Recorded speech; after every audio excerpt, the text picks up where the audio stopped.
चंद्रपूर तहसीलदार विजय पवार यांनी रेती तस्करीला आळा घालण्यासाठी विशेष भरारी पथकाची स्थापना केली आहे। या भरारी पथकात दररोज वेगवेगळे कर्मचारी सहभागी होत असून त्यांनी नुकतीच काही रेती घाटांवर कारवाई करत रेती तस्करी केल्या जात असलेल्या मार्गावर खड्डे खोदले।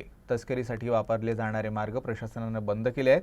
हे रस्ते खड्ड्यांमुळे बंद झाल्याने तस्करी करणाऱ्या वाहनांना आता मोठा अडथळा निर्माण झाला आहे। अवैध गौण खनिजबाबत जे तक्रारी प्राप्त होतात त्या ठिकाणी ज्या रेती घाटात तक्रारी प्राप्त होतात त्या ठिकाणी आपण कालच सर्व रेती घाटावर जेसीबीने खड्डे मारून त्या ठिकाणी आपण रस्ते घाटात जाणारे बंद केलेले आहेत। तसेच 24 तास आपलं जे भरारी पथक आहे ते पण आपण ॲक्टिवेट केलेलं आहे। कालपासून ते पण कार्यरत आहे आणि या भरारी पथकात जे दररोज आपण नवीन लोक नियुक्त करत आहे। त्याच्यामुळे हे जे आहे अवैध गौण खनिज आहे त्याच्याबद्दल आता बऱ्यापैकी नियंत्रणात आलेले आहे। असं जर निदर्शनास आलं तर आम्ही टीमला पण सांगितलेलं आहे की दररोज आपलं जे याच्या साईड तुम्ही ते गड्डे आहेत का नाही ते व्हेरीफाय करायचे आहेत। तलाठी यांना पण आम्ही सूचना दिलेल्या आहेत की दररोज एक व्हिजिट ते गड्डे तुम्ही मारले आहेत ते सुरक्षित आहेत का नाही असे करायचे आणि जाणीवपूर्वक जर कोणी तो गड्डे बुजवून रेती तस्करी करत असेल तर त्याविरुद्ध गुन्हे दाखल करण्याची कारवाई करण्यात येईल।